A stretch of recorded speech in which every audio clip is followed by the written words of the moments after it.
Assalamualaikum warahmatullahi wabarakatuh. Sahabat pendengar yang saya banggakan,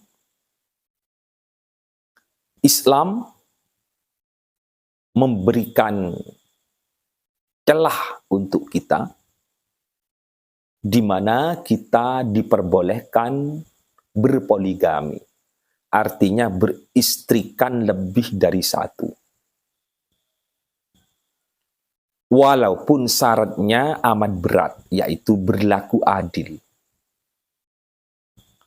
Adil itu dalam Al-Quran di surah An-Nisa ayat 3 menggunakan dua kata. Yang pertama tuksitu, yang kedua adalah ta'dilu. Tuksitu itu artinya menurut sebagian ahli tafsir, berlaku adil artinya membuat kedua belah pihak sama-sama senang. Dan ta'dilu berlaku adil di mana berbuat baik walaupun salah satunya keberatan. Sehingga kita harus hati-hati dalam berpoligami. Kita jangan hanya memandang tampilan luarnya saja, artinya hanya memandang kecantikan. Tapi di sini menurut surah An-Nisa ayat 3, di mana ahli tafsir mengatakan kita harus mengedepankan status daripada wanita itu. Dan apabila kita sudah sesuai dengan apa yang kita dapat dalam kitab-kitab yang dikarang para ulama, terutama ahli tafsir, maka masalah tentu tidak akan didapatkan. Wa in khiftum alla tuksitu fil yatama fankihu ma tabalakum minan nisa'i masna wa thulatha wa ruba. Fa in khiftum alla ta'dilu fawahidatan aw ma malakat aymanukum dzalika adna alla ta'ulu. Yang artinya, dan jika kamu takut tidak berlaku adil terhadap perempuan-perempuan yatim, maka nikahilah perempuan-perempuan lain yang kamu senangi. 2, 3, 4. Lalu jika kamu takut tidak berlaku adil, maka satu saja, atau hamba sahaya yang kamu miliki. Itu lebih dekat daripada tidak berlaku aniaya. Dan itu lebih dekat tidak berbuat aniaya. Itu maksudnya. Sehingga apabila kita mau berpoligami dalam ayat ini, yang kita kedepankan adalah status. Seperti anak yatim terlantar, anak yatim yang tidak ada yang melindungi. Itu yang lebih dikedepankan. Jika kamu takut tidak berlaku adil pada perempuan-perempuan yatim, kan itu ayatnya, maka nikahilah perempuan lain yang kamu senangi. 2, 3, 4 kan seperti itu. Sehingga apabila mau berpoligami, Jangan kedepankan kecantikan, tapi kedepankan status. Karena kita mau membantunya, membantu membiayai, membantu melindungi, dan semacamnya.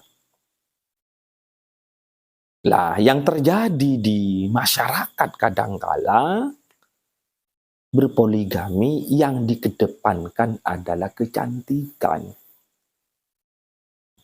Itu tentu kurang pas. Apakah sah? Ya tetap sah, cuman kurang pas. Kalau dia si wanita sudah cantik, harta punya, ada ayah yang bisa melindungi, dan ada orang lain yang bahkan banyak yang suka padanya misalnya. Ini kurang pas berpoligami. Sehingga kalau kita mau mencontoh Rasulullah itu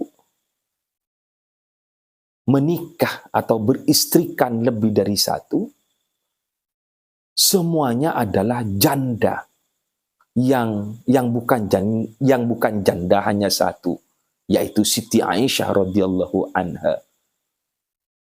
Kenapa demikian? Karena sebagian ahli tafsir mengatakan Siti Aisyah itu adalah wanita cerdas yang hafalannya kuat, sehingga kalau ada hal-hal dalam rumah tangga Rasulullah yang mengabarkan adalah Siti Aisyah, karena apa yang diperbuat oleh Rasulullah menjadi sunnah.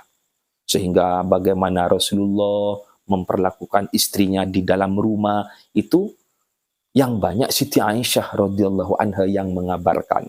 Itu yang dibutuhkan, kecerdasannya. Bukan kecantikannya, bukan.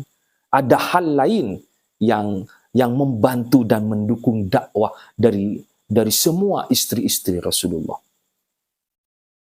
Sehingga kita sekali lagi apabila mau berpoligami tentu harus berlaku adil. Atau walaupun misalnya hati orang yang berpoligami itu lebih mencintai salah satunya, itu cukup di dalam hati. Untuk tampilan luarnya harus sama. Harus sama. Tidak boleh dibeda-bedakan.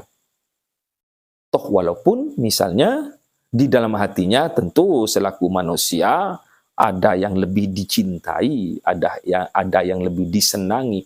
Tapi perlakuannya secara zahir harus tidak dibeda-bedakan.